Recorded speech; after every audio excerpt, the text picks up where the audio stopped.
Bonsoir tout le monde, merci d'être là pour accueillir Jean Hannequin et Mathieu Berlioz. Mais Jean Hannequin, c'est un auteur qui vient pour son deuxième livre, déjà, La Grande Traversée des Alpes, à ski rando. Donc le premier, c'était à ski autour du monde. Que je vais vous montrer tout de suite. Celui-là. Et puis entre-temps, il y a eu le Covid, on s'est dit quand même que le monde était vaste, mais que les Alpes, c'était pas mal, hein. Ouais. Non ouais, c'est un peu ça quand même. Ouais, on peut recentrer ça comme ça. Ouais. Mais donc, je te laisse te présenter. Ouais. Il y en a beaucoup qui te connaissent, mais quand même, on peut dire que tu es guide de haute montagne. Et bon, je m'appelle Jean Hannequin, je suis guide de haute montagne, mais je crois que je vais présenter aussi Mathieu Berlioz, parce que dans cette histoire qu'on va vous présenter ce soir, dans l'histoire dans laquelle on va vous immerger, on était deux guides qui avons créé cette histoire. C'est moi qui ai écrit, mais Mathieu est complètement partenaire dans cette histoire, parce qu'on a passé des heures et des heures à inventer tout ce tracé au fil des Alpes et à trouver le cheminement. Donc ça, c'était une partie de notre activité. L'autre partie, ça a été de gérer ce groupe qu'on a emmené tout au fil des montagnes. Et voilà, donc on est tous les deux guides de haute montagne. On vit dans la vallée, mais je pense qu'on se considère un peu plus comme guide de montagne du monde, parce qu'on a passé un peu une grande partie de notre carrière à tourner autour de la Terre. On va pas passer plus de temps à se présenter, parce que ça ne sert pas à grand-chose. Ce que je vous propose, c'est vous immerger dans cette traversée des Alpes à travers 5 regards. Lorraine, après, vous lira quelques textes pour comprendre un peu ce qu'on a vécu dans cette traversée. Mais moi, j'ai envie de vous montrer des photos à travers 5 regards. Des regards qui sont tournés sur l'histoire qui a créé cette traversée. Un regard qui est sur la neige, parce qu'on a passé 99,9% les pieds dans la neige le long de cette traversée. Sur les hébergements qu'on a rencontrés, qui nous ont émerveillés, certains qui nous ont un peu bouleversés, d'autres qui nous ont vraiment plu. Et puis, inévitablement, on ne peut pas parler d'un grand projet comme ça sans parler des difficultés, ce qui nous a fait parfois douter, ce qui nous a fait parfois peur, inquiéter. Et donc, on vous montrera quelques situations qui était un peu complexe. Et puis je crois que ce qui était surtout important dans cette grande traversée, c'est qu'on n'était pas que tous les deux, on était avec une équipe. Et cette équipe, elle s'est façonnée au fil des années.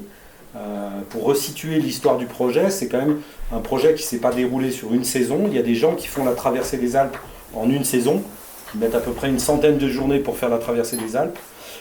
Nous, on a pris l'option de faire une semaine par an. C'est-à-dire que chaque année, on partait d'un endroit, on allait à la fin du raid qu'on avait prévu sur 9 jours, et l'année suivante, on repartait de cet endroit-là pour continuer, quoi. Et en fait, cette histoire, elle a duré 14 ans. Et dans la carrière d'un guide, pour tous les deux, 14 ans, c'est une grosse tranche de vie, quoi. Et voilà. Donc, je vous propose tout de suite, on s'immerge dans les photos, on vous raconte les histoires, et puis après, on bascule un peu plus dans le livre, quoi. Tu veux que j'éteigne la lumière ? Ouais. Bon, les Alpes, c'est long, ça part de Nice et ça va, nous on a considéré jusqu'à Vienne. Vous connaissez peut-être certaines personnes qui ont écrit, qui ont été jusqu'à Trieste. C'est aussi une belle arc autour de la Méditerranée. Nous on a considéré que c'était Vienne, notre bout. Et pourquoi c'était Vienne ? En fait, moi j'aime pas l'eau, donc l'idée ça a été de fuir la mer et d'aller jusqu'à Vienne pour écouter un opéra. Voilà, donc c'était un petit clin d'œil là-dessus.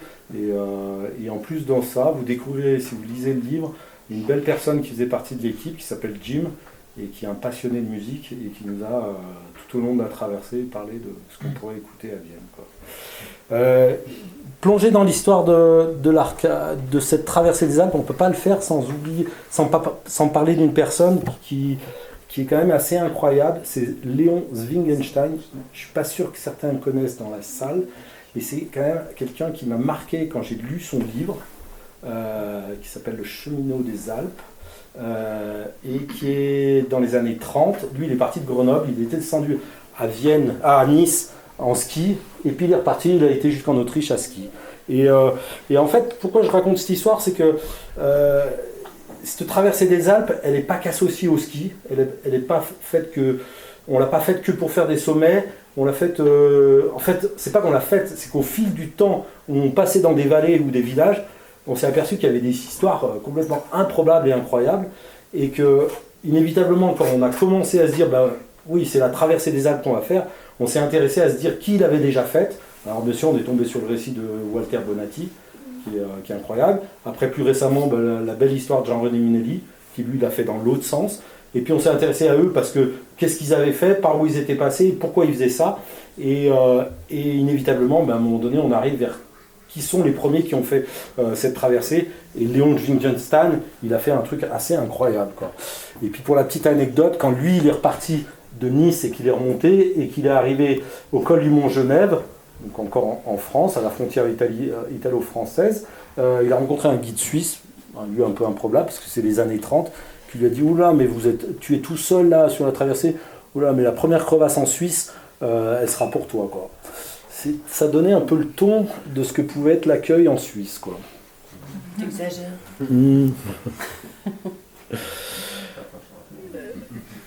Cette traversée, nous, elle a été assez incroyable parce qu'on a croisé des villages qui étaient noyés sous la neige, qui étaient vraiment isolés, dans lesquels il y avait des gens qui vivaient.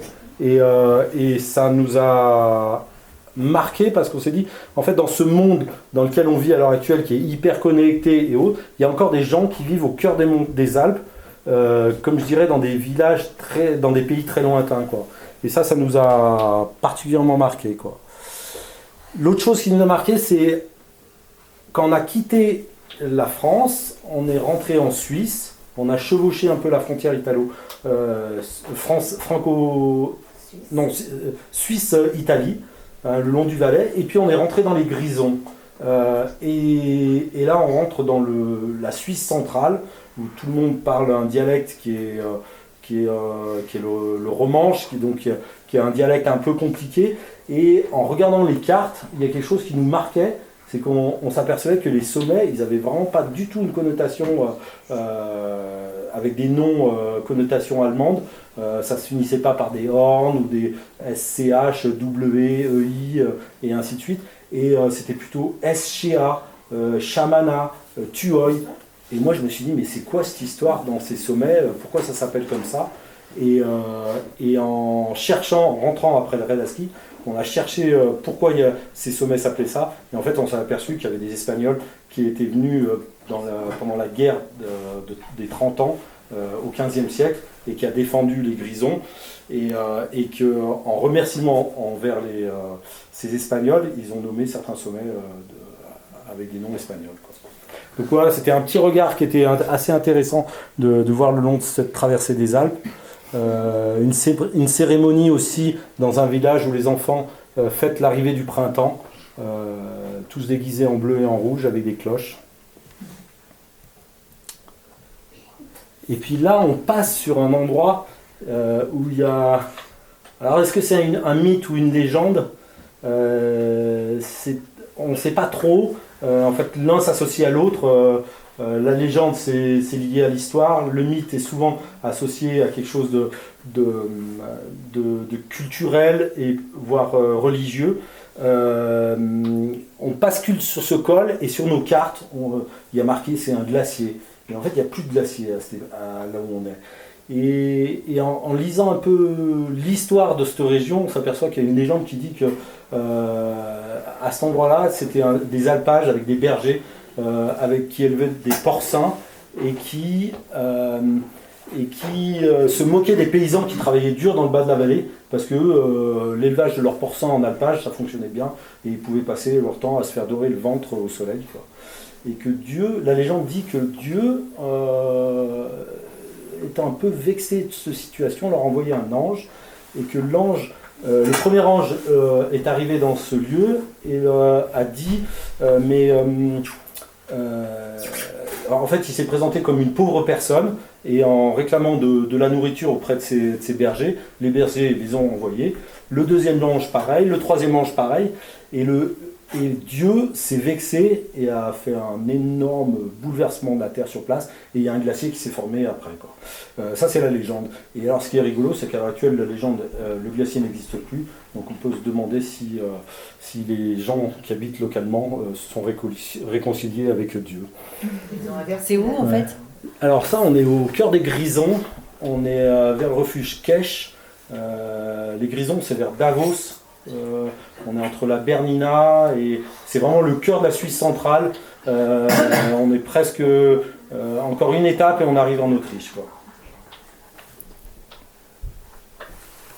Mamad, ça te rappelle quelque chose cette photo? Ouais. Et on ne pouvait pas parler de la grande traversée des Alpes sans parler de la neige.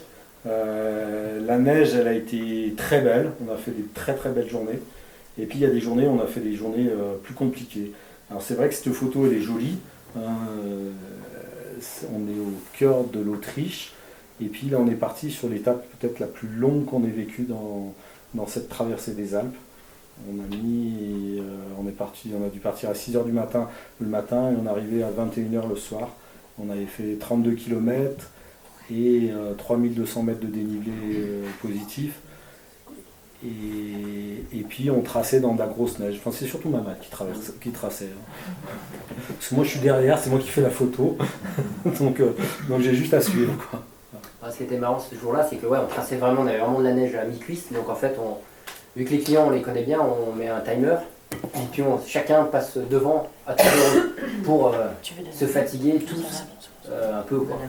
Parce qu'autrement nous on ne tiendrait pas. Et puis là, on voit il y a déjà un peu des nuages et là on voyait le mauvais temps qui commençait à rentrer. Et en fait, on ne savait pas si le premier col qu'on avait envisagé de passer, allait passer ou pas. Il fallait qu'on soit devant pour voir si ça passe. Et bon, à un moment, il a fallu mettre un peu le turbo, quoi, parce qu'il fallait qu'on arrive là-bas avant le mauvais temps. Et en fait, on a passé le col, et juste là, c'est rentré du mauvais. Heureusement qu'on avait passé le col, autrement on aurait dû faire demi-tour. Enfin voilà, ça aurait été une sacrée contrainte. Et on avait trouvé un petit abri dans un refuge. Et on s'est dit, quand on est arrivé au refuge, on s'est dit, c'est bon, au pire, on va pouvoir dormir là, bivouaquer, se débrouiller. Puis en fait, il n'y avait vraiment rien, il y avait juste une toute petite salle. On n'avait même pas réussi à rentrer, non. On avait fait toutes les portes, les fenêtres, on n'a même pas réussi à rentrer. Et là, on s'est dit, il faut qu'on se taille dans la veille. Et on est arrivé de nuit à l'hôtel qu'on avait réservé. Mais avec le sourire, parce que du coup, on a fait une superbe étape, une super journée. Il y a eu des belles journées.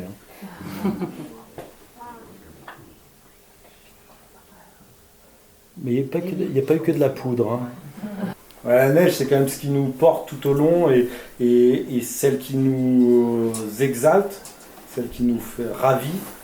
C'est vrai que quand on a de la neige comme la photo d'avant, les deux photos d'avant, c'est le bonheur littéral. Puis il y a des neiges qui nous inquiètent, il y a des neiges qui nous font peur, il y a des neiges qui nous font douter.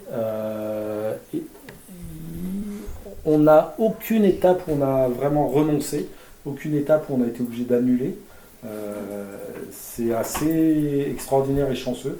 Je dirais pas que c'est lié à notre qualité de guide, c'est simplement qu'on a réussi à être au bon moment et dans les bonnes conditions. Et puis il y a aussi ces neiges qu'on a eues l'année dernière, c'est des neiges on dirait presque une mer, ça fait des vagues, des neiges qui étaient sableuses, qui donnaient une lumière assez belle, assez prenante, des neiges très stables, où il n'y avait pas de risque, mais par contre qui ne glissaient pas. Des neiges où on était ancré dessus, quoi. Et qui était absente dans les C'était le coup de Sirocco. C'était le Sirocco de l'année dernière. Voilà. On ne peut pas parler de grande traversée des Alpes sans parler des hébergements qu'on a vécus, qu'on a rencontrés. On a traversé des auberges qui étaient très belles. Je pense à celle-là, particulièrement en Autriche. On a des auberges où il n'y a quasiment personne de l'hiver. Et puis on pousse la porte, on a l'impression de rentrer dans une menuiserie, tellement les meubles, l'ambiance est très feutrée, très agréable, quoi. Et en plus, elles sont tenues par des guides, notamment celle-ci, c'était un vieux guide qui me la tenait. Donc c'est vrai que c'est tout de suite un rapport, une communication qui est agréable avec les tenanciers. Voilà, j'ai tenu à vous mettre la photo parce que c'est pas que pousser sur les bâtons, c'est pas que transpirer, c'est souvent le ski de rando, on imagine ça comme quelque chose où on est tout le temps sale, on se lave pas, on souffre, des situations un peu plus, avec des hébergements un peu plus rigolos. Puis la Porsche, on monte toujours le plus haut possible avec la Porsche. C'est Après, c'est on celle la de garde, Mathieu. puis on Hein. la laisse. En fait, ça, là, on est vraiment à la frontière de l'Autriche.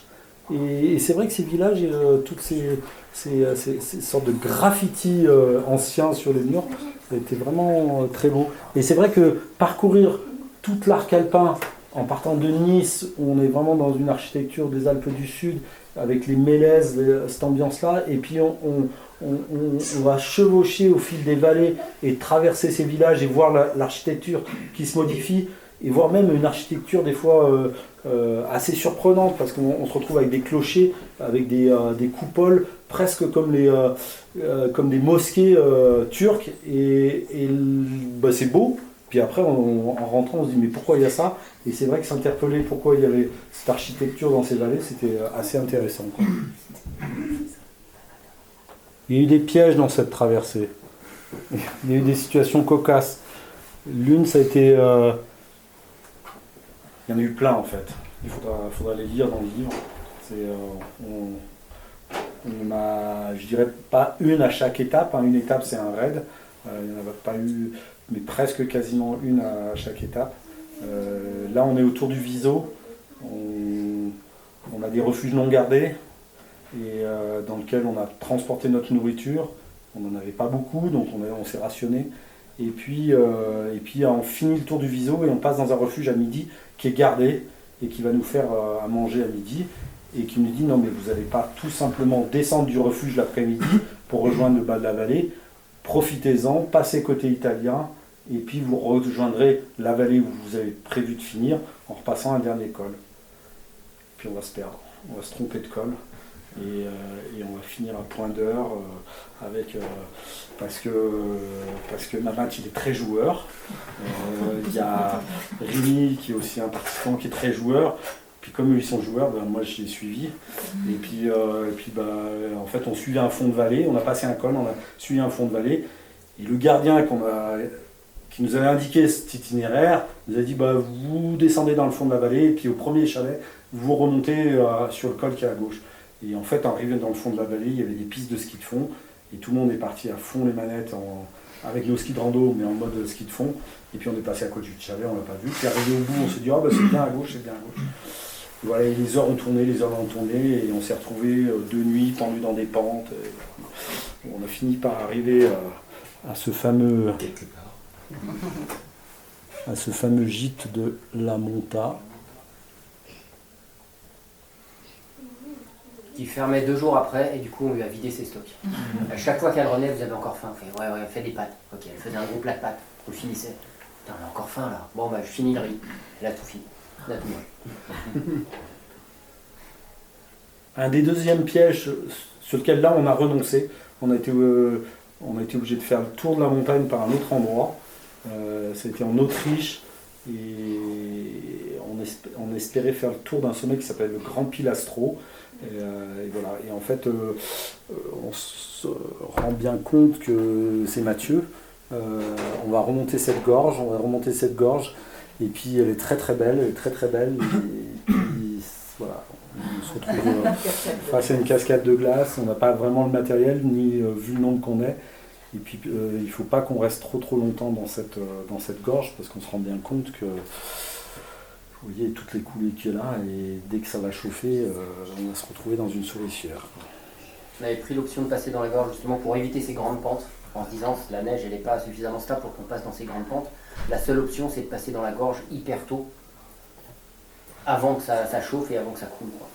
Et bon, du coup on a dû relancer avant. Voilà, il y a d'autres histoires. Je pense à l'histoire d'un couloir qu'on a fait à l'Archebock, qui s'appelle le couloir Doudou. Je ne vais pas vous la raconter là parce qu'elle serait trop longue, mais je vous inviterai un jour lisez-la, vous verrez, vous découvrez un peu ce que c'est la vie de raid à ski, parce que la vie d'un raid à ski, c'est en beaucoup de temps, on skie peut-être 5, 6, 7 heures par jour, hormis les grandes étapes dont on a parlé tout à l'heure, mais c'est aussi beaucoup de temps dans les refuges. Ça c'est un refuge qui nous a marqué. C'est un refuge qui est au cœur des écrins. te rappelles, Mamat? Ouais. Surtout avec le poil qui est derrière. Ouais, en fait, ouais. Jean avait eu la gardienne, je peux tout dire. Oh bah oui, Ouais. oui. Jean avait eu la gardienne au téléphone et elle lui a dit ouais mais allez-y, il y a tout ce qu'il faut dans le refuge. Bon, super. Donc on prenait juste de la bouffe et puis on s'était dit bah ok on aura de quoi se chauffer, de quoi faire à manger, tout. Et puis on arrive dans le refuge, on rentre dans le refuge, rien. Le refuge vide, complet. Et là on se dit putain merde, là on n'avait pas de gamelle, on n'avait pas de feu, bon, on pouvait pas faire à manger, on pouvait pas faire d'eau, donc pas s'hydrater. C'est dit putain là, ça va être la galère. Et puis en fait dans le refuge il y avait un gros rideau de fer qui fermait la cuisine. Donc quand on arrive dans un refuge comme ça, on essaye d'ouvrir tout quoi. Donc, on avait fait toutes les portes, tout était fermé. Puis là on arrive au rideau de fer. Oh putain le rideau de fer il s'ouvre. On ouvre le rideau de fer. Donc là bien sûr on a accès à tout, c'est génial. On passe une super soirée avec des bières, avec tout. Avec le poêle qu'on avait remonté parce qu'il faisait un peu frais, puis elle avait démonté le poêle, donc on s'est dit allez on le remonte le poêle. Et vite fait, il faut juste raccorder 2-3 tuyaux. Moi, j'étais pas d'accord. Moi, ils m'ont fait peur. Parce que Déneiger le toit, et puis feu quoi. je connaissais bien le papa de la gardienne, qui est un bon copain. Et je me suis dit, s'il découvre qu'on a tout remonté le poêle, ça va être relationnellement, ça va être compliqué. Il y avait Alex aussi, et en fait, ils ont tout remonté le lendemain, et je pense qu'elle a jamais découvert que le poêle, rendu compte qu'il avait que le poêle il avait été remonté pendant la nuit, quoi. Jusqu'à ce qu'elle voit les photos dans le livre. Oui, elle va le savoir là. Bon, il y a des heures de pelletage pour ouvrir les refuges, parfois. Parfois il fait froid dans les dortoirs, donc on s'installe carrément dans la salle commune. Et puis ce refuge-là, il est particulier, et c'est un tout petit abri qui est près du Rheinwaldhorn. Pourquoi j'ai voulu le mettre? Parce que en fait, cette traversée des Alpes, il y a un itinéraire qu'on inventait chaque année. On essayait de trouver les passages où on avait envie de passer. Et ce qu'il faut se dire, c'est qu'on n'avait aucune contrainte de temps. C'est-à-dire que quand on est parti dans cette traversée des Alpes, on ne s'est pas dit on va la faire en 3, 5 ou 10 ans. On s'est dit avançons chaque année. Et chaque année, avec Mathieu, on se mettait sur les cartes et on disait mais où c'est qu'on a envie d'aller? Donc on essayait de fixer un peu le point d'arrivée et puis d'inventer le trajet tout au long de la semaine en disant mais il y a ce sommet-là ou peut-être ce village-là qu'on a envie de découvrir. Et donc on faisait le tracé. Et inévitablement, à des moments, il fallait trouver des hébergements pour aller faire tel ou tel sommet. Et là, il y avait un sommet qui nous intéressait, qui était le Sureta Horn. Et pour y aller, on ne pouvait pas y aller depuis la vallée directement au sommet et enchaîner sur la descente de l'autre côté dans la journée. Donc il fallait trouver un endroit où dormir. Et donc sur la carte, on a trouvé ce petit abri. Et ce petit abri, il est génial, hein. Il y a même un panneau solaire qui éclaire pas du tout, il est là juste pour la décoration. Mais il n'y a que 9 places dedans. Et nous, on était 14. 13. Et donc, il a fallu se serrer. Voilà, donc c'était un peu Tetris. Mais pour dormir comme ça, c'était pas vraiment agréable. Donc en fait, comme il faisait grand beau, pas trop froid, il y en a quand même 4 qui ont décidé de dormir dans un igloo. C'était pas forcément... Ça s'est super bien passé. Sauf pour une personne. Une personne qui a fait une crise de claustrophobie. C'est bon. Mais c'était pas une envie. Souvent les gens, on voit dans des programmes qui disent ah, on va faire une nuit en igloo. Non, nous c'était pas le but d'aller faire une nuit en igloo. Simplement le projet fait que ça passait par là et il fallait trouver une manière de pouvoir dormir dans cet endroit-là, quoi. Voilà. Et toutes ces ambiances, toutes ces difficultés, moi je sais que j'oppose pas rusticité et confort. On peut retrouver du confort dans quelque chose qui est rustique. Et c'est vrai quand on se retrouve dans une cabane tout serré, ou même dans cet igloo, on n'a pas de duvet, on a pris les doudounes de tout le monde, on a pris les couvertures, et puis on a étalé les sacs à dos, il n'y a pas de matelas. Donc voilà, et je pense qu'on a tous les 4 qui étions dans cet igloo, on a tous un souvenir extraordinaire. Et je pense que cette notion-là de confort dans la rusticité, c'est aussi parce que d'un coup, il y a de l'entraide, il y a de l'envie d'être ensemble, et je crois que c'est l'histoire de cette traversée, quoi. Voilà, une grosse partie de l'équipe qui est là. C'est violent. Vous n'avez pas rencontré beaucoup de groupes, on a l'impression souvent que vous êtes un peu tout seul dans la pampa. Et je ne veux pas dire qu'on n'a jamais trouvé de personne. Il y a des lieux emblématiques qu'on a croisés. Après, si vous lisez le livre, vous verrez pourquoi on a croisé peu de personnes.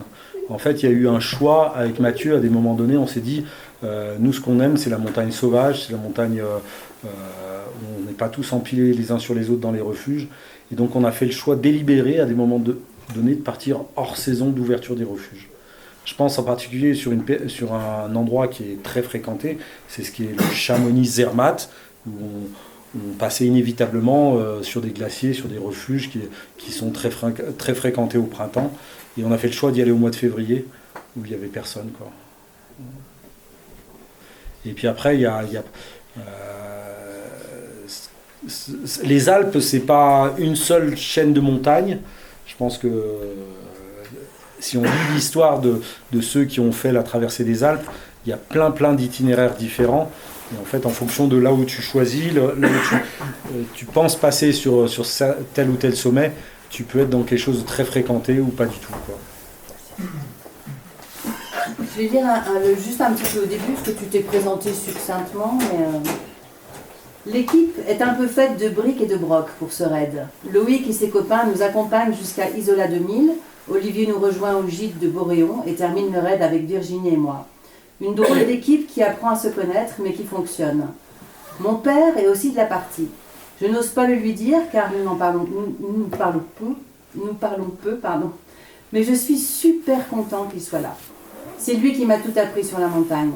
Nous avons fait tellement de courses ensemble quand j'étais adolescent. En y repensant, c'est avec lui que j'ai fait presque l'intégralité des courses que j'ai inscrites pour me présenter au probatoire du diplôme de guide de haute montagne. Quand j'étais petit, dans notre famille, nous n'étions pas skieurs. Gaune de Lyon, petit-fils de Soyeux, mais surtout fils d'un passionné d'alpinisme, j'ai passé mon temps entre les blocs de Piffroy dans les monts du Lyonnais et le Val Ferret italien où nous campions l'été. À l'automne et au printemps, nous arpentions les parois du Vercors. Quand arrivait la saison du gel des cascades, nous sortions nos piolets pour venir à la Grave. En été, les sommets du versant sud du massif du Mont Blanc attisaient notre convoitise. Mais c'est à cette époque que le raid à ski ne nous intéressait pas du tout. Nous skions, mais sans désir d'itinérance. Ce n'est que plus tard, devenu guide, que j'ai découvert que le ski est un merveilleux moyen de s'immerger longtemps en montagne. C'était aussi des possibilités pour découvrir et arpenter les endroits les plus sauvages des montagnes en hiver. Quand la neige recouvre tout, qu'elle éloigne les moyens d'accès et de communication, on retrouve l'engagement et la solitude comme dans une grande face. Ces dernières années, la vie m'a éloigné des projets partagés avec mon père. J'ai un vrai regret de ne pas avoir continué à grimper avec lui aussi souvent. La passion du métier de guide, le goût des voyages, les ascensions en haute altitude, mais aussi ma vie de famille, m'ont lancé dans une course folle pendant ces 15 dernières années. L'âge de mon père avançant, il était temps de passer ensemble encore une semaine en montagne. Mais oui. Et le groupe, il est composé d'amis ou de clients? C'est que des clients. Après, pour un guide, c'est compliqué de différencier amis, clients. C'est des gens qui me rémunèrent, qui nous rémunèrent. On gagne notre vie à emmener des gens en montagne. Après... C'est pas forcément ma question, parce qu'en fait c'est le niveau de ski, je trouve qu'il est très bon, donc c'est pour ça que... Tout le monde skie bien maintenant. Mais en fait, on comprend que de la bonne neige, nous, donc en fait c'est pour ça. Non, il n'y a pas des gens...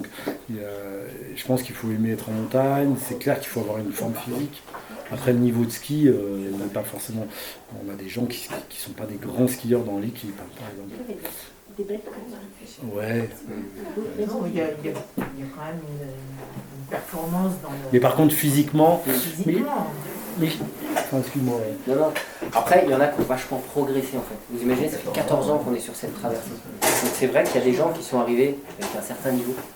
Et puis qui ont vu que pour arriver à suivre, il fallait qu'ils progressent, quoi. Et du coup, c'est vrai que ça a tiré vers le haut le niveau de tout le monde et ça motivait tout le monde de skier comme ça. Et après, ces clients, c'est devenu des amis, forcément. Et comme beaucoup de clients, en fait, c'est dur voilà, ça reste des gens qui nous payent, qui nous font vivre, Mais c'est vrai qu'il y a une complicité, et surtout pendant ce temps-là, 14 ans, et puis on vit des choses, on vit des moments forts. Ils nous confient quelque part leur vie, parce que s'il y a le moindre problème, mais nous aussi, c'est réciproque. Donc forcément, il y a des liens hyper forts qui se tissent avec toutes ces personnes. Je crois qu'il y a un texte de Loïc qui image bien. Lui, il attend chaque année. Loïc, c'est un des participants, c'est un des qui était le premier à la première étape, et qui exprime que lui, il attend chaque année ce raid. C'est un moment qui est identifié dans son année, et il l'attend avec impatience, parce que c'est un moment fort. Voilà. Le reste du groupe, il les voit peut-être pas pendant l'année, quasiment pas, mais c'est ce rendez-vous annuel qui est fixé et qu'il attend avec impatience, quoi. Et en fait, il faut se mettre c'est important pour moi de se mettre un cadre dans lequel on a envie d'évoluer. Et un cadre, je ne parle pas d'éthique, parce que qu'est-ce que c'est vraiment l'éthique par rapport à un projet comme ça.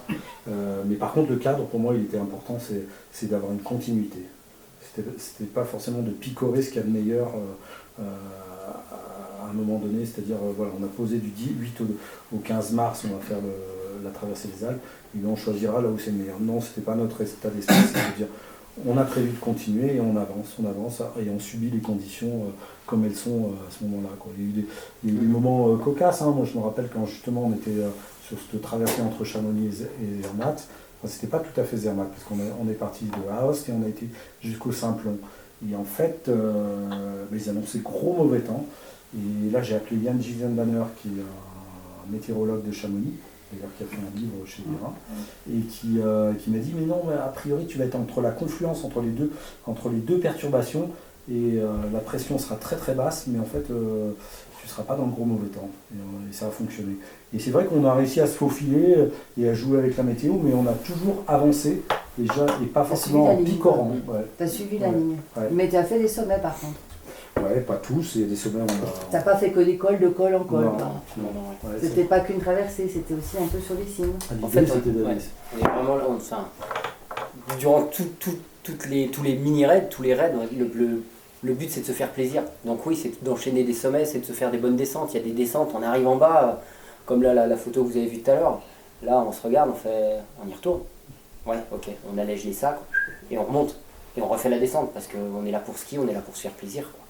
Et puis après, bah oui, agrémenter de sommets, parce que des combats à un sommet, c'est quand même plus sympa que de passer que au col, alors qu'on a un sommet qui nous tend les bras. Et donc voilà, à chaque fois, on essaye d'agrémenter, de se faire plaisir, quoi.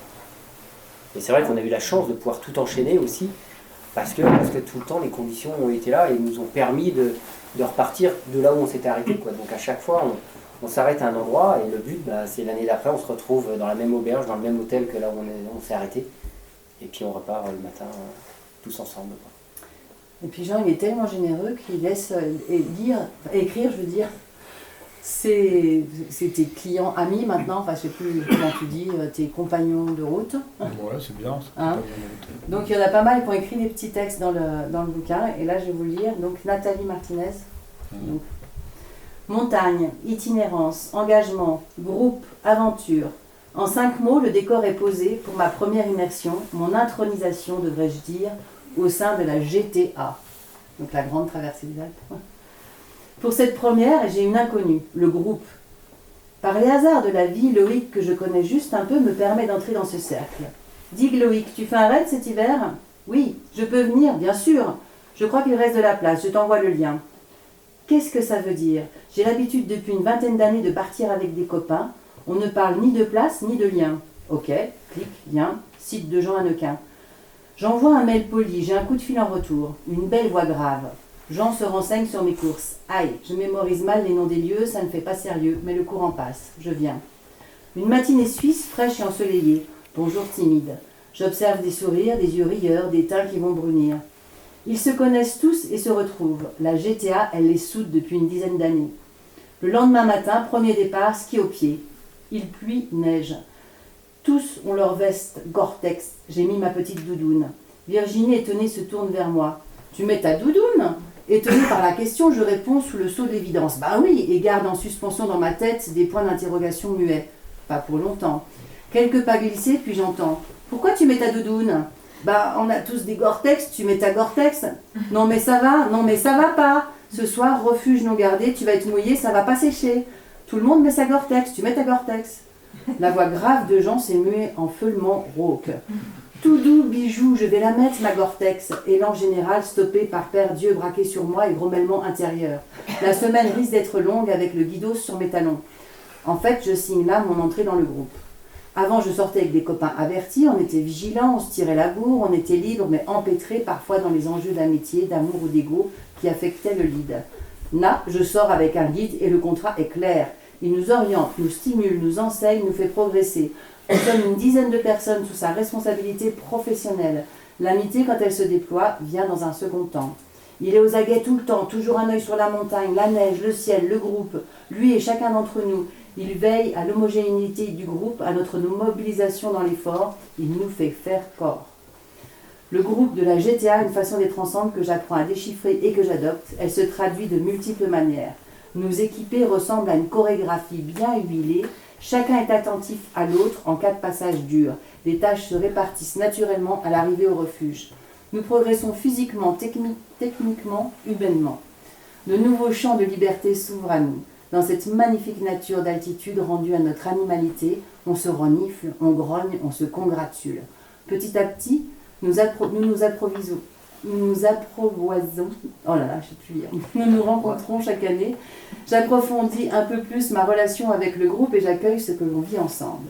Cette année en Autriche, j'ai eu droit à une belle engueulade. Il a du coffre, le guide. Le vent a porté les mots et la tension a disparu dans le mauvais temps. Quand tu gueules, je ressens que tu as peur. Pour le groupe, pour toi, pour moi. Que je garde mon sang-froid, c'est important pour le groupe, pour moi et pour toi, parce que, pour quelque temps, nous sommes plusieurs à partager la même trace. C'est la priorité. Le partage d'émotions et d'aventures crée ce lien intime et fort, cette relation de confiance envers et contre tout. Le temps d'un vécu ensemble, le groupe fait cordée.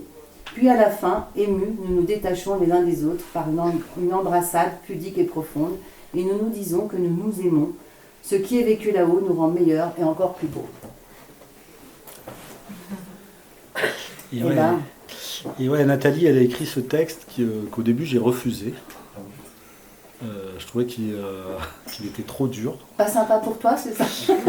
Et en fait, j'ai appris à l'accepter, ce texte, et en fait, je pense qu'il explique exactement ce que c'est la GTA. En fait, ce projet de GTA, il est pas picorant, il est pas léger, il est fort, il est dur, il est engagé.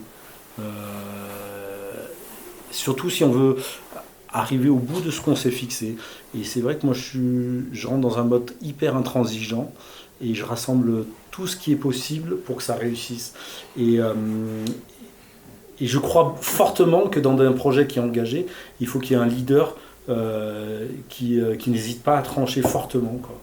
Et je pense que si la réussite de cette GTA, enfin si cette GTA a pu réussir et fonctionner, c'est parce que Mathieu et moi, on a pu rentrer dans ce mode ferme, engagé, et laisser par contre de la place à des moments où l'équipe pouvait s'exprimer.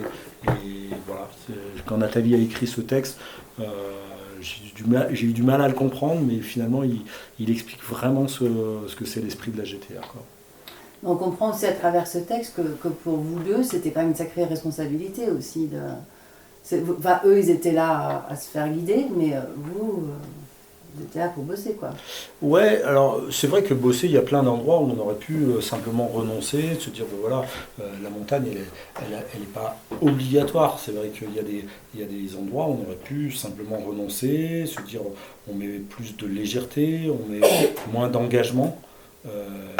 Nous, on a fixé la barre de s'engager. Je pense à ces refuges non gardés, je pense à ces itinéraires qui sont pas ou jamais fréquentés, jamais faits en hiver. Et quand on s'inscrit là-dedans, il faut que les gens se resserrent entre eux. Et se resserrer, c'est avoir une cohésion entre nous. Et ce qui n'est pas forcément l'attitude dans nos vies, parce qu'on a chacun nos cheminements. C'est 10 à 12 personnes qui venaient avec nous. Ils ont chacun leur vie individuelle. Ils s'inscrivent individuellement dans le projet. Et tout notre rôle à Mathieu et moi, c'est de les forcer à se mettre en groupe et de fonctionner ensemble et tout. Et ça, c'était à la fois passionnant pour nous deux, et à la fois contraignant pour eux. Et puis finalement, je pense que ça en a fait quelque chose qui a fait cette force et cette envie de chaque année. Quand je dis Loïc, il a envie de revenir l'année suivante, c'est pas une envie, c'est un besoin. Il a un besoin dans sa vie, quoi. Et c'est vrai que si un jour vous le rencontrez, il exprime fortement que la GTA, pour lui, c'est devenu, je dirais pas une drogue, parce que la drogue, c'est un mot qui est mal placé, mais le besoin. Il en a besoin parce que ça lui sert tout au long de son année. Et quand tu expliques, donc vous partez en raid, un raid c'est combien de jours? C'est 9 jours. À chaque fois? Ouais. Donc vous avez fait combien de raids en tout? On en a fait 14. Sur 14 années. Sur 14 années. Un par an. Et il y avait combien de personnes en groupe? Le premier raid, il y avait 3 personnes avec moi. Et puis l'année suivante, il y en avait 12. Et puis il y a eu des années entre 9 et 12. Il y a eu des raids plus techniques. Et après, vous allez me dire, mais alors qui venait, comment ça se passait, c'était une loterie Non, c'était pas une loterie. C'est vrai qu'il y avait un noyau qui était ancré chaque année. Après, il y a les événements de la vie qui a fait que certaines personnes ne sont pas venues. Je pense à des personnes qui ont des enfants. Mais voilà, donc qui ont fait d'autres choix ces années-là. Et puis, on a fixé comme rôle, en fait, c'est pas nous qui l'avons fixé, c'est le groupe qui l'a fixé. Se dire, s'il y en a des nouveaux qui viennent, il faut qu'ils soient cooptés par au moins 2 personnes du groupe. C'est pas une histoire de secte, de truc, c'est simplement qu'ils ont bien compris. Parce qu'on a eu des personnes qui sont venues, et qui sont venues en one shot, c'est-à-dire qu'ils sont venus une fois. Et puis des personnes qui ne sont pas du tout intégrées. Vous verrez, si vous lisez le livre, on les croque, ces gens-là, ils sont là, ils sont bien identifiés. Mais pas méchamment, hein, c'est simplement la vie de groupe était trop lourde pour ces personnes. Et donc, il n'y avait pas de sens à qu'elles reviennent, quoi. Et tout le monde a compris que c'était intéressant qu'on arrive à se faire une équipe, et pour qu'une équipe vienne, il faut qu'elle soit cooptée par 2 autres personnes, quoi. Bon, ça fonctionne. Et du coup, vous avez un nouveau projet?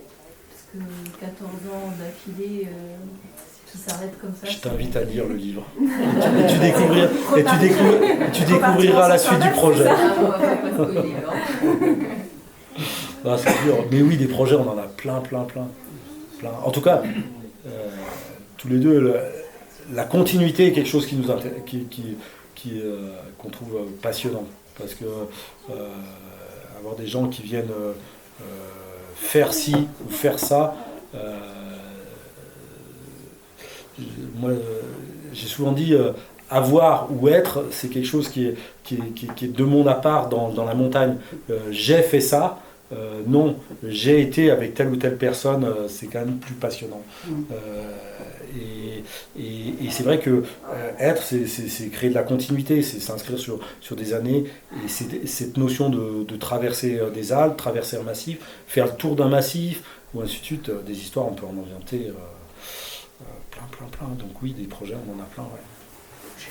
C'est un peu une façon de voyager pour toi quand même. C'est une façon de découvrir des paysages à vitesse d'homme. Et oui, et de voyager. C'est sûr que quand, là, à travers les prismes qu'on a regardés, c'est l'histoire, c'est voyager, traverser les Alpes, aller rencontrer ces vallées, ces villages perdus des Grisons, on a un vrai dépaysement, quoi.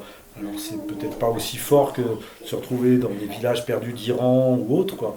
Mais c'est un beau voyage, ouais. C'est un beau voyage. Oui, puis de faire découvrir au reste du monde. Ouais. Ça, c'est sympa. Et après toi, t'as fait le tour du monde déjà, t'as été un peu partout en ski de rando. Les Alpes, c'est quand même... qu'est-ce que t'en penses? Tant qu'il y a de la neige, c'est moi, bien. je vais surtout pas dire que je vais opposer deux idées en disant l'un est bien, l'autre est mal. Je reste convaincu que c'est ce qu'on a envie de vivre qui est importante. Moi, il y a des choses qui m'aspirent à aller loin. J'ai toujours dit qu'un virage à droite ou un virage à gauche, qu'il soit dans les Aravis, à Chamonix ou au fin fond de la Terre, ça sera toujours un virage à droite ou un virage à gauche. Mais c'est le sens qu'on met derrière, c'est pourquoi on y va. Et le ski devient un prétexte. Traverser ces Alpes, ça se fait à VTT, ça se fait à pied, il y en a qui l'ont fait en parapente. C'est des belles histoires, quoi. Et le ski devient un prétexte, même si l'activité en elle-même, on l'adore.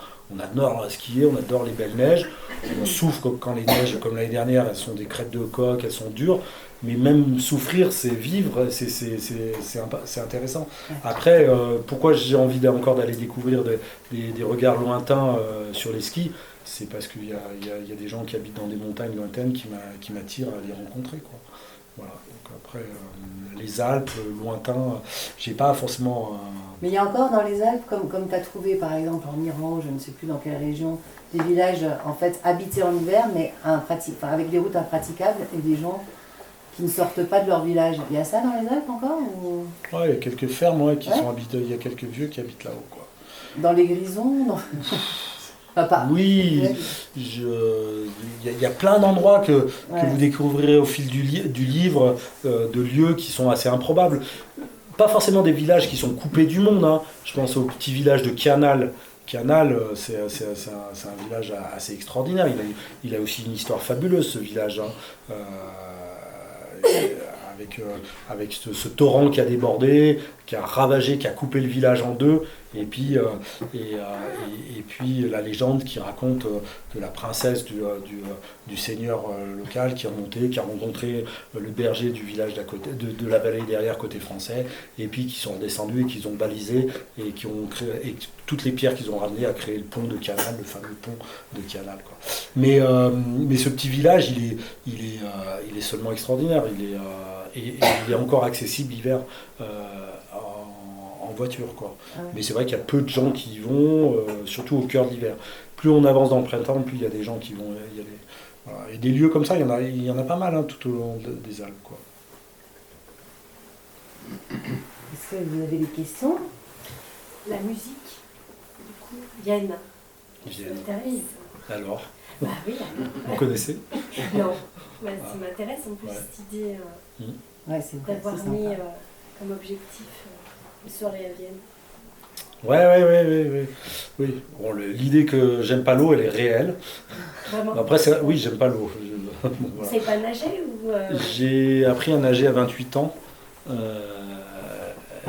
Voilà, 28 ans, mais j'aime pas l'eau, hein, j'aime pas la douche, et horreur de ça, quoi. Non, c'est pas possible. Moi, ça. Non, mais voilà, on va pas faire la soirée. Mais donc oui. Après, c'est plutôt un clin d'œil. On quitte la Méditerranée et on remonte au cœur de l'Europe. Après, pourquoi un opéra? Parce que Vienne, ça aurait pu être Salzbourg, hein, c'est sûr, la ville de Mozart, mais Vienne, c'est le bout des Alpes. Et puis, c'est se retrouver sur au cœur de Vienne et aller pousser la porte de l'opéra, c'est quelque chose qui nous motive. c'était un opéra. Pied au ski. C'était un opéra. Je vous laisse lire. Il y a un cortex l'opéra ou... Chaussures de ski aux pieds. Vous pensiez à réserver vos places à l'avance. Hein. C'est couru. Vous aviez une question, madame? Quel est l'opéra que vous avez vu? Il faut lire le livre. Ma réponse. Faut lire le livre. Je suis dur, hein. Mais en fait. C'est un guide, hein. Elle a dit, Nathalie. Jean. J'avais une question concernant les moments où vous faisiez le raid chaque année. Ouais. Et tu as parlé du mois de février, donc très tôt dans la saison. Ouais. On peut imaginer qu'on n'a pas nécessairement une météo assurée. S'il y a un épisode de neige qui a 2 jours, on ne peut pas avancer. C'est trop dangereux. Comment vous avez... Et puis en général, on dit pour une traversée qui est assez longue, c'est quand même mieux au mois d'avril, voire au mois de mai. Enfin, donc un peu comment... Et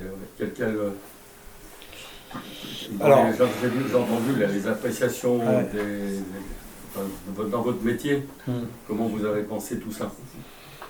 En fait, c'est surtout quelle est la première contrainte qu'on veut résoudre en posant la date, et après, comment on adapte les autres contraintes pour que le raid soit faisable.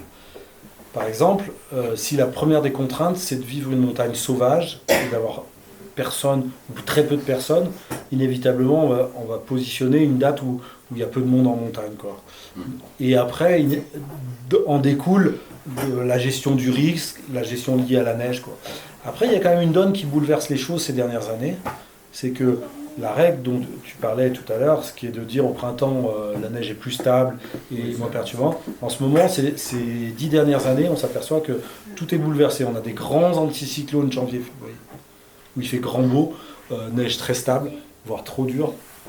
Et puis avril-mai, on se retrouve avec des grosses chutes de neige, des petits hivers et des risques d'avalanche importants, quoi. Donc face à cette réalité, avec Mathieu, on a décidé que la première des contraintes, c'est de le faire quand on le souhaitait, par rapport à la présence en montagne, et ainsi de suite. Voilà. Et donc en final, c'était plutôt plein hiver. Ouais, en gros, ça allait entre le 15 février et le 1er avril. Okay. Les plus tôt, c'était plutôt mi-février. Et plus on montait sur des gros glaciers, où on espérait... C'était pas forcément le risque d'avalanche, c'était surtout les glaciers qui étaient bouchés par la neige, les crevasses. Donc plus on décalait sur mars. Et vous avez travaillé avant Avusred, enfin, il y a combien de temps que vous êtes ensemble? Les 4, vous n'avez pas fait 4 ans? On est ensemble. On n'est pas mariés. on hésite. Ouais, c'était avant moi, je suis arrivé trop tard. Votre relation s'est faite à partir de quand dans le travail? Vous avez travaillé avant le raid ensemble? Ah oui, nous, ouais. Ça fait 15 ans qu'on... Enfin, ça fait même plus, ça fait 20 ans qu'on fait de la montagne ensemble, quoi. On habite dans le même village aussi, quoi. On s'est connus par l'intermédiaire d'un copain. Moi, j'étais pas encore guide. Après, je suis devenu guide, j'ai eu Jean en tant que prof. On se connaissait. Et puis après... Ouais. Ah, vous étiez prof à l'ENSA? Vous êtes toujours? Je suis toujours prof à l'ENSA. Et puis après, voilà, l'affinité a fait que, ouais, on s'est mis à travailler ensemble. Et puis à se dire, là, quand on travaille ensemble, ouais, on n'a pas besoin de beaucoup se parler, un regard. Voilà, il y a une vraie confiance et une vraie envie d'être ensemble aussi. Et puis c'est vrai que sur les skis, ça se ressent. Et je pense que sur les skis et ailleurs. Et pour les clients, c'est super agréable aussi parce qu'il n'y a pas de prise de tête entre nous. En général, on est aligné sur les décisions qu'on prend, qu'on les prenne ensemble ou que ce soit sur le terrain et de se dire ok, et voilà, et là, sur le terrain, un regard, on se dit ok, on y va. Et là, on est d'accord, quoi. Il y a très peu il n'y a jamais eu de tension. Ouais, c'est important parce que dans le groupe, vous soyez d'accord. Voilà. Mais après, il y a une histoire, une amitié, et c'est pas que le boulot, quoi. Et ce qui se ressent aussi, je pense, pour les gens qu'on emmène, quoi. Je rebondis sur la question de madame par rapport à votre relation. J'aimerais savoir vraiment par rapport au noyau de cette traversée, comment le projet s'est monté. Est-ce que vous étiez directement tous les deux? Est-ce que c'est un client qui est venu vous voir? Est-ce que c'était directement 5, etc. Parce que ce que je trouve, ce qui me subjugue au-delà de l'exploit, de ce qui est plusieurs heures comme ça, plusieurs jours surtout, c'est le fait que voilà, aujourd'hui on voit beaucoup d'exploits par rapport à faire des temps records, etc. Et de monter un projet sur une aussi longue durée, je trouve ça incroyable. Yeah. Du coup, est-ce que vous avez directement réussi à échelonner? Est-ce que ça a été vraiment une année après l'autre que vous avez dit bon bah en fait ça prendra le temps que ça prendra Ouais, en fait le premier raid il n'était pas prévu sur que ce soit on partait pas sur la Grande Traversée des Alpes. On partait pour traverser de Nice jusqu'au col de l'Arche. Okay. Voilà, ça s'est passé. L'année suivante, on repart de l'Arche pour aller jusqu'à Briançon. De nouveau avec 2 personnes sur les 3 qui étaient sur la première. Et il fait mauvais, on est obligé d'annuler. On est obligé de partir sur un autre raid. Et là, je me dis, ça commence bien. Vienne s'est éloigné, mais énormément, quoi. Et puis, ces 2 autres personnes s'étaient réinscrites sur un deuxième raid au mois d'avril, qui était Chamonix-Zermatt à l'italienne, versant italien. Et là, c'est catastrophique, les conditions de neige. Et on décide de partir sur l'étape 2 de la Grande Traversée des Alpes. Et là, il y a Mathieu qui travaille avec moi. On a 10 personnes avec nous. Et au fil de cette traversée, on en parle avec tout ce groupe. Et on leur dit, ça ne vous dit pas qu'on tourne la boussole en direction de Vienne? Et les gens commencent à discuter entre eux. Ah oui, mais alors on passera côté italien, parce que là, il y a des bons refuges, on verra très bien. Ah oui, mais quand on ira dans tel endroit, on pourra faire tel sommet, et ainsi de suite. Et là, il y a une mayonnaise qui commence à prendre entre les gens, et qui nous pousse à se dire, mais là, il faut qu'on commence à réfléchir à ça. L'histoire, elle est cocasse, parce que l'année suivante, on repart du col du Mont-Genèvre. Et le Mont-Genèvre, c'est quand même un lieu emblématique, parce qu'on est à la transition entre les Alpes du Sud et les Alpes du Nord. Le Nord, c'est la Maurienne, la Vanoise, et puis bientôt ici, la Tarentaise, et on est ici. Et puis de l'autre côté, c'est le Mont-Genèvre, c'est les Mélèzes, c'est l'ambiance des Alpes du Sud. Et moi, là, avec Mathieu, on se dit, mais là, si on commence à basculer vers ça des Alpes du Nord, on est déjà à Vienne, quoi. Et là, ça, Vienne, non, il ne faut pas y aller trop vite, quoi. Donc on ne passe pas côté Maurienne, et on part sur une autre traversée, un truc qui n'a rien à voir avec la traversée des Alpes, qui est une continuité, et on part sur quelque chose qui est complètement absurde sur les cartes, mais qui a du sens dans la notion de dire on ne veut pas aller trop vite vers Vienne, quoi. Et le groupe qui vient avec nous, il ne se pose pas la question, on se dit de cette manière, on avance avec ces deux abrutis qui nous emmènent, quoi, voilà. Et c'est comme ça. Alors après, comment les gens arrivent à perdurer sur 14 ans? C'est vrai qu'il y a, par exemple, Jean-Emmanuel, qui a écrit aussi un très beau texte qui nous parle de la musique à travers cette traversée des Alpes. Jim, lui, il a 69 ans. Et il y a déjà 3-4 ans, il me dit, Jean, j'aimerais bien qu'on aille jusqu'à Vienne. Et surtout que j'arrive jusqu'à Vienne, parce qu'il me dit, tes histoires de chemin de traverse, aller chercher tel truc, là, ça serait bien que ça s'abrège pour que je puisse vivre avec vous l'opéra, quoi. Donc, voilà, Ouais, tu aurais pu mettre encore plus de temps. Parce que du coup, le tracé, il a été fait vers justement la deuxième année ou c'est d'une année sur l'autre? Ah non, c'est d'une année sur l'autre. Voilà, vous faisiez le nouveau tracé. Après, il y a des options, hein. C'est-à-dire que quand on se retrouve en Tarentaise, il y a l'option de venir jusqu'à Chamonix, et puis il y a l'option de se dire je reste côté italien. Et voilà, moi il y avait une importance, je vous l'ai expliqué tout à l'heure, c'était d'essayer de fuir les endroits où il y a trop de monde. Donc pas que j'aime pas Chamonix, hein, la preuve c'est que j'y vis, mais je voulais vraiment cette montagne, me faufiler à travers les Alpes dans une montagne sauvage, quoi. Et voilà, donc on prend des options, on bascule sur Aoste, on remonte la Valpeline et ainsi de suite, on choisit des vallées qui sont comme ça. Et c'est chaque année qu'on se repositionne sur la carte à l'automne avec Mathieu pour se dire... Vous verrez dans ce livre, on a une personne qui s'appelle Maud Carpentier qui nous a fait des tracés de cartes qui sont des merveilles. Parce qu'à chaque fois, tu prends chaque raid et tu détailles quand même. Premier jour, deuxième jour, il y a une page où tu expliques. Ouais. En fait, chaque chapitre est un raid et à la fin de chaque chapitre, il y a une carte et puis il y a un jour par jour. L'idée, c'est pas de vous faire un topo comme il existe, hein, je pense au livre de Jean-René Minelli qui est extraordinaire sur la grande traversée des Alpes, mais c'est quand même celui qui veut faire un beau raid. Chaque raid en lui-même est une merveille. Et là, c'est un support qui permet de préparer un raid. Ouais. Ben, on va arrêter là parce qu'on est nombreux, il fait chaud dans cette salle. Je pense que tout le monde a envie de sortir. Mais s'il y en a qui veulent faire dédicacer le livre, merci, à Jean qui est là, et pourquoi pas Mathieu, Matt dans le livre.